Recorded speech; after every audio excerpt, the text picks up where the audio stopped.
Helsa. Once again, the gods and the goddesses have given us another day to become better men, better women, better husbands, better wives, better fathers, better mothers. One of the things that I've been having a lot of discussions about lately is what is the position that we as Wokenists and Odinists, what is one of the positions that we play within, or what role should we play within the times? Meaning, with everything that's going on now, rumors of wars, whites being attacked at an alarming rate, what role can Wokenists or Odinists play within it? And really, before that question can be answered, the question that has to be answered is, what role does Wokenism or Odinism play within your life? That's the first question that should be answered. Because every action begins with a thought. And every thought is based upon something that has been perceived. Therefore, before we start asking questions that are outside of ourselves, we should first ask the question that deals with inside ourselves, and that is, what role does it play within our life? I see a lot of people on Facebook. I really haven't put out a video in a couple of days because I recently went through something personal myself, and I had to reevaluate some decisions that I had made and was making. But that's what really got me to really getting into this discussion and talking with other brothers and sisters about this. One of the things that we have to understand is Wokenism and Odinism only benefits if the person that has embraced it applies it. Before we start worrying about what role this way of life plays within the whole big scheme of things, which is really beyond our control, we can't control everything. What we should be focusing on is, are we applying the teachings of Wokenism and Odinism? Are we applying those teachings within our own lives, within our family lives? A brother last night put a video out, and I hope this brother does not mind me mentioning his name. Brian Lee Boogerman. He put out a video out last night, and he was like talking about family and talking about, the role of fathers. And these are the things that we should really be focusing on. And the questions that we should be asking ourselves is,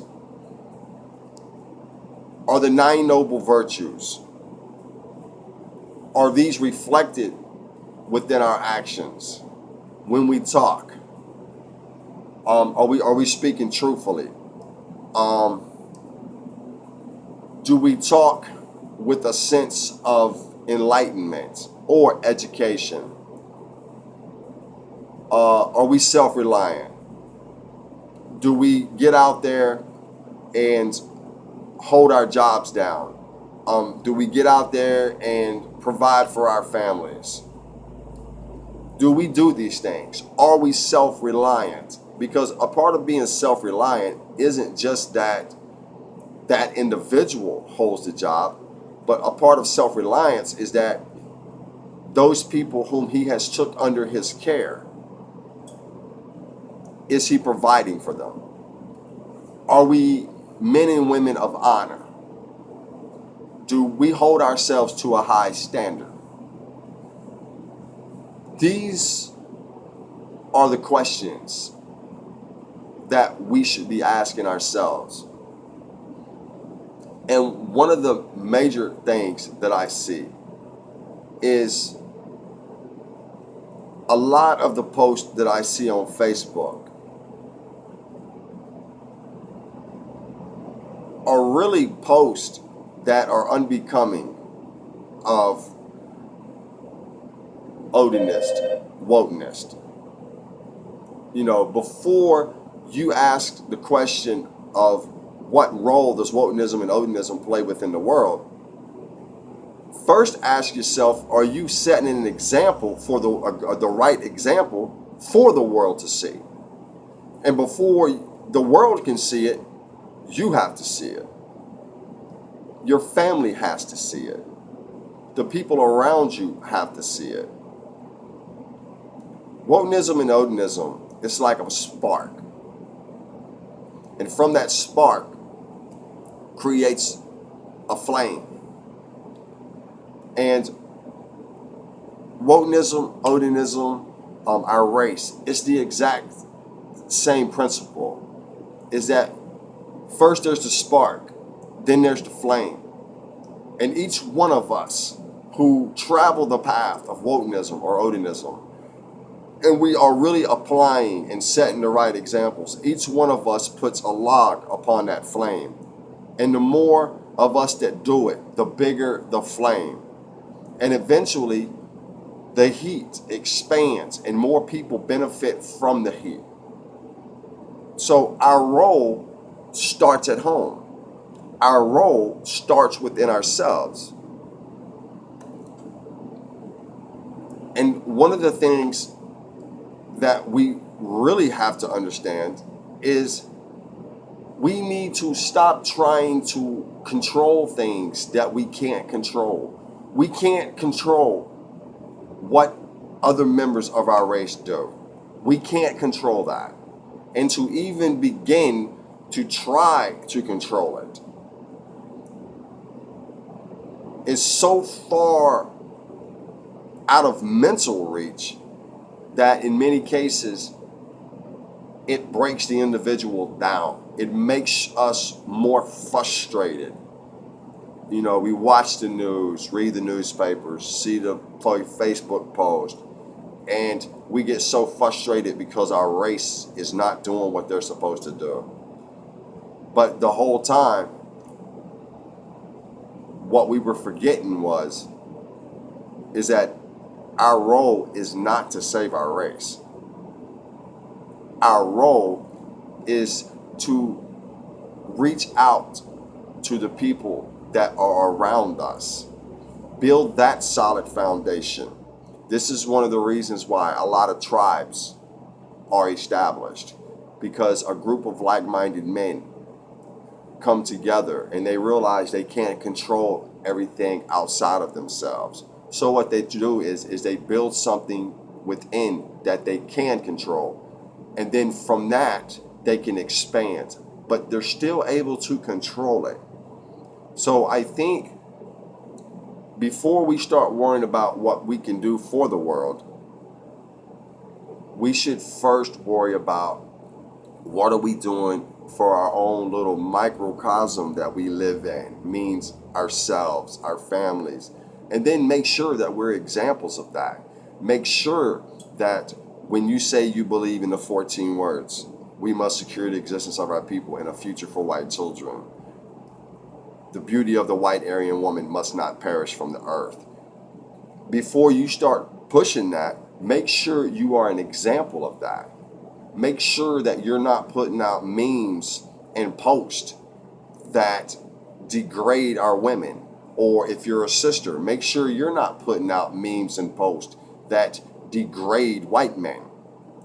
What might seem funny sends a message when we're out here or you're on Facebook and you're trying to bring about a positive outlook on heathenism or whatever path it is that a person is trying to follow, the race issue, whatever.